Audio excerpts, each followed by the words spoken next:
नमस्कार बंधुरा स्वप्न किचेने आपनादेर स्वागत। आज के आमी फुलकपिर पकोड़ा बानाबो। फुलकपि पकोड़ा बानाते आमी फुलकपि आमादेर बाड़ी थेके तुले आनबो। आपनादेर आगेओ देखिয়েছি एखान थेके 5-10 मिनिट दूरे आमादेर बाड़ी। ओखान थेके फुलकपिटा तुले एने आमी पकोड़ाटा बानाबो। बंधुरा बाड़ीते देखुन कत सुंदर फुलकपि हयेছে, ओदिके बीट हयेছে, लाल शाक हयेছে। এই ফুলকপিটা আমি তুলবো।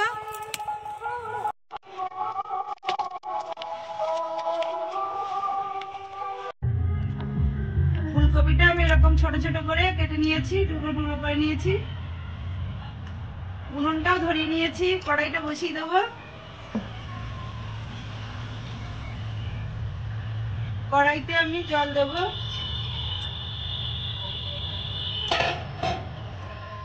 ফুলকপিগুলো দিয়ে দেব।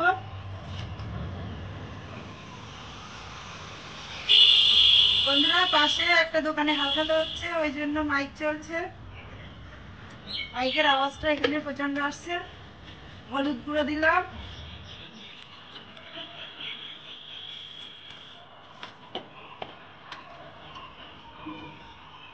লবণ দেবো আমি এই চামচের হাফ চামচের মতো দিয়ে আমি ঢেকে রাখবো। আমি খুব ভালো করে সেদ্ধ করবো না, অল্প করেই সেদ্ধ করে নেব। 3-4 মিনিট হয়ে গেছে, এবারে আমি রান্না করব। একটু দেখে নেব সেদ্ধ হয়ে গেছে অল্প অল্প। একটু শক্ত শক্ত থাকতেই আমি নামিয়ে নেব। এক বাটির একটু কম কর্নফ্লাওয়ার দেব। এক বাটি 4 ভাগের 1 ভাগ চালের গুঁড়ো নেব যাতে মচমচে হয়। 1 বাটি 4 ভাগের 1 ভাগ ময়দা দিলাম। সামান্য পরিমাণে হলুদ গুঁড়ো দেব। যেহেতু হলুদ গুঁড়োটা আগে দিয়েছি ওই জন্য অল্প দিলাম, আর লবণটাও পরিমাণ মতো দিয়ে দেব।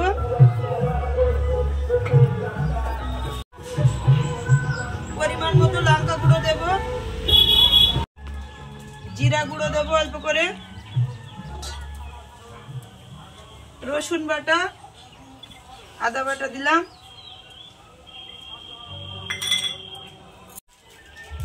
অল্প করে মরিচ গুঁড়ো দেব,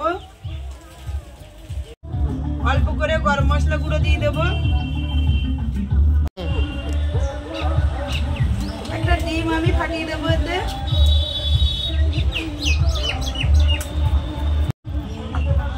ডিমটা দিয়ে আমি ভালো করে মিশিয়ে নেব। এতে অল্প অল্প করে আমি জল দিয়ে দেব।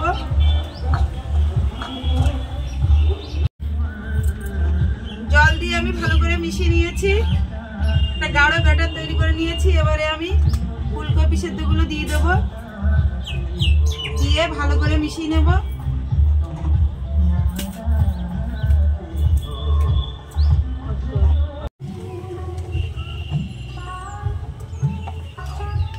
ফুলকপিটা আমি ভালো করে ব্যাটারে মিশিয়ে নিয়েছি। আবার উনুনটা ধরিয়ে কড়াইটা বসিয়ে দিয়েছি, সাদা তেল দিয়ে দেব।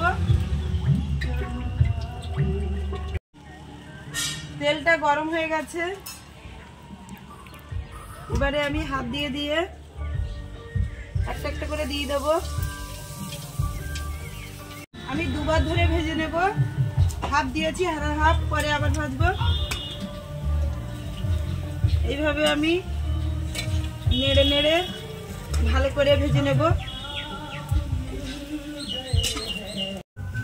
লাল লাল করে ভেজে নেওয়া হয়ে গেছে, এবারে আমি তুলে নেব।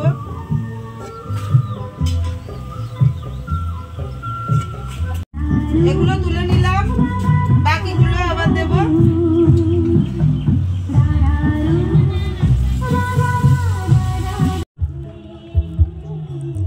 বন্ধুরা রেডি হয়ে গেছে আমার ফুলকপির পকোড়া। দেখুন, দেখে তো একদম মাংসের কাবাবের মতোই দেখাচ্ছে। এবারে আমি টমেটোর সস দিয়ে সুদীপকে খেতে দেব।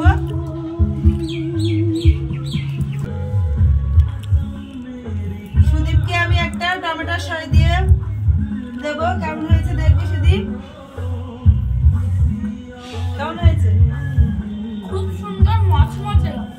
দেখে যেন মনে হচ্ছে মাংসের কাবাবের মতো। আমি একটু খেয়ে দেখবো।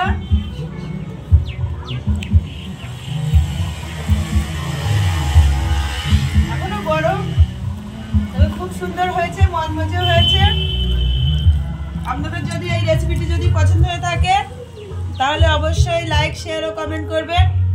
ও আমার চ্যানেলে এখনো যারা সাবস্ক্রাইব করেননি তারা অবশ্যই সাবস্ক্রাইব করবেন। আজকের মতো ভিডিওটা এখানে শেষ করছি, দেখা হবে পরবর্তী ভিডিওতে।